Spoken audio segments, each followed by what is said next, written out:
You've got sources talking about tariffs and what the U.S. might do next. Then there's all this speculation about where the stock market's headed. Plus, we've got to consider the overall health of the U.S. economy and how all of this might impact things internationally. I mean, the ripple effects are huge. We're going to try to connect all those dots for you. Let's start with these tariffs and how they fit into U.S. economic policy. What really jumps out from what you've sent is the uncertainty. There's all this talk about new tariffs, but nobody seems to know exactly who they'll target or even how they'll work. And then what about other countries? What are they going to do if the U.S. starts slapping tariffs on everything? That uncertainty alone has got to have an impact. Oh, absolutely. Uncertainty like that can really shake things up. But the interesting thing here is why? Why are we even talking about tariffs? What's the motivation? A lot of your sources seem to connect it to the U.S. federal deficit and that mountain of national debt. There's a lot of talk about cutting federal spending, like $1 trillion worth of cuts. Plus, they're talking about finding a way to increase revenue by, another $1 trillion. That's ambitious, to say the least. $1 trillion in cuts and $1 trillion in new revenue. That's a massive change. And tariffs, those are supposed to be the magic bullet for bringing in that extra revenue, right? I mean, it sounds like it's not just about protecting American industries anymore. This is about some serious fiscal maneuvering. Exactly. And it doesn't stop there. Your sources even bring up this idea of golden visas basically selling green cards for a hefty price tag, like $5 million each. They're saying this could be another way to chip away at the national debt. And, there are plenty of people worldwide who might be willing to pay that kind of money for a chance to live and work in the U.S. But still, relying on tariffs and golden visas to solve a problem this big, it makes you wonder if it's really that simple. $5 million for a green card. Wow. That's definitely .creative. Shows you how much people value being in the U.S., I guess. But speaking of value, your sources also talk about how all this tariff talk is already affecting the markets. They call it fear selling. Can you break that down for us? What's happening out there? Sure. So fear selling happens when investors get spooked, right? They see all this uncertainty and potential for things to go south, and they start selling off their assets. That can push prices down, even if the actual value of those assets hasn't really changed. So in this case, all this talk about tariffs is making some investors nervous. They're selling off riskier assets like stocks and moving their money into safer bets like bonds or gold. Classic flight to safety. So the market reacts with a knee-jerk sell, sell, sell, and money rushes into things seen as less risky. But your sources also mention something called a quarterly rotation effect. Now that sounds interesting. What's that all about, and why does it matter now? Okay, so the quarterly rotation effect is this pattern that sometimes pops up in the markets. Basically, when bad news hits in the third month of a quarter, like March, it can trigger a much bigger reaction than you'd expect. It's almost like the market overreacts, pulling forward all the losses that might have happened later. And then once that initial shock wears off, things start to rebound. There are some examples of this happening in the past, like in March 2000 or September 2001. Big drops, followed by a bounce back. Now, it's important to remember those were very different situations, driven by unique events. But this pattern is something to keep in mind. That's fascinating. The market kind of freaks out and then recalibrates. So even with all this tariff drama, your sources are saying a bear market might not be a sure thing. Right. It might not be all doom and gloom for the stock market. Some of your sources actually think the bull market could continue, maybe even gain more steam. Okay, that's a pretty optimistic take considering everything that's going on. What makes them think things could actually keep going up? Well, they point to some potential positive economic effects from these tariffs. For example, they argue that other countries might try to devalue their currencies to offset the impact of U.S. tariffs. That could make the U.S. dollar stronger, which, has its own set of consequences. Right. A stronger dollar usually means U.S. goods become more expensive for buyers in other countries.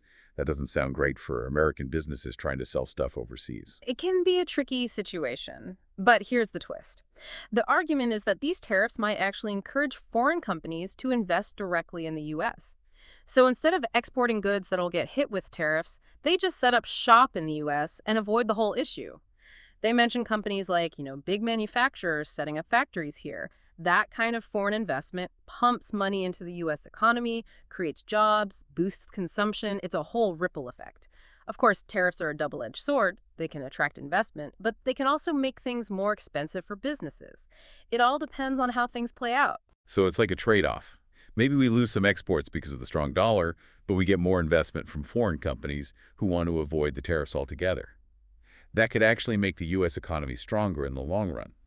That's the theory anyway. And even if there's a short-term dip in the markets because of all this uncertainty, they're betting on a rebound. Remember that quarterly rotation effect we talked about? They think that might come into play here. Okay, so these tariffs might cause some short-term jitters and push investors towards safer assets, but in the long run, they could actually be good for the U.S. economy. This whole reshoring of production, the increased foreign investment, it all paints a pretty interesting picture.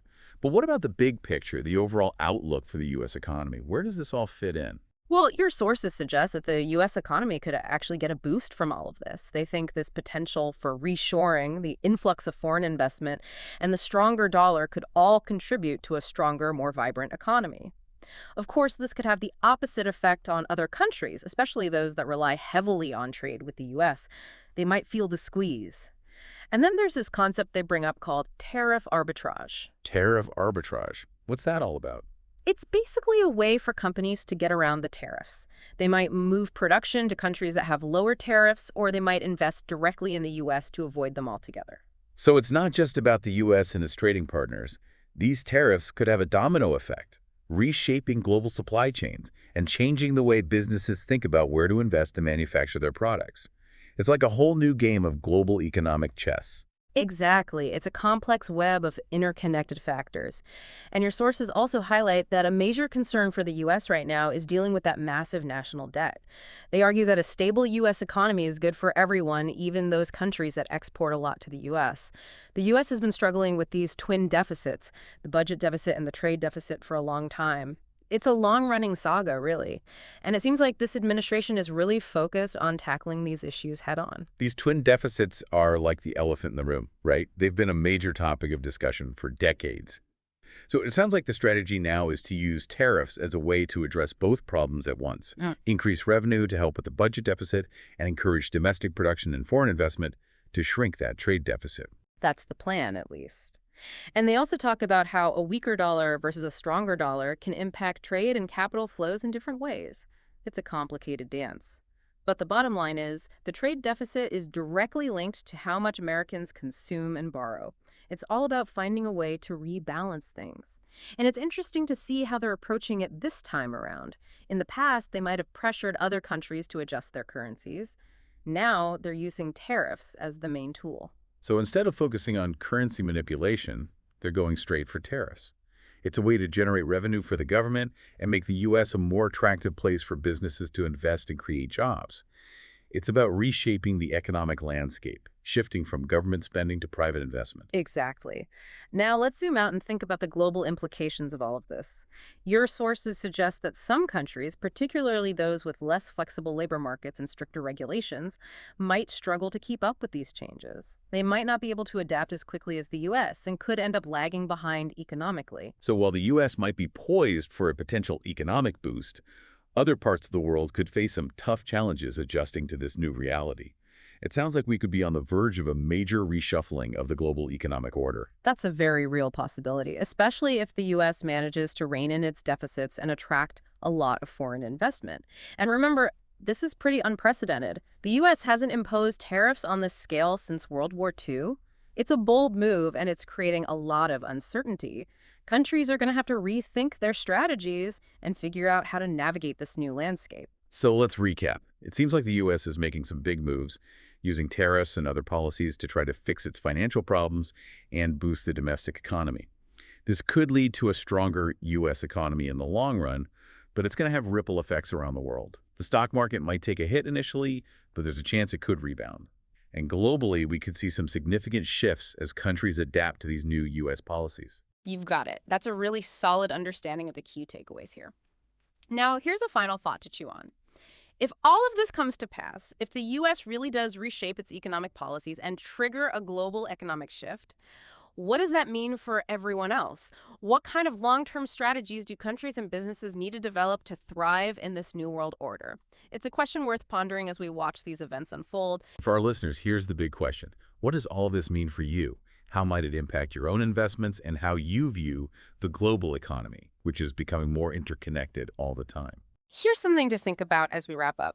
We talked about all these trends, the history of how markets react, and those big changes happening in the US and around the world. So how might this all play out in the coming months, even the next year?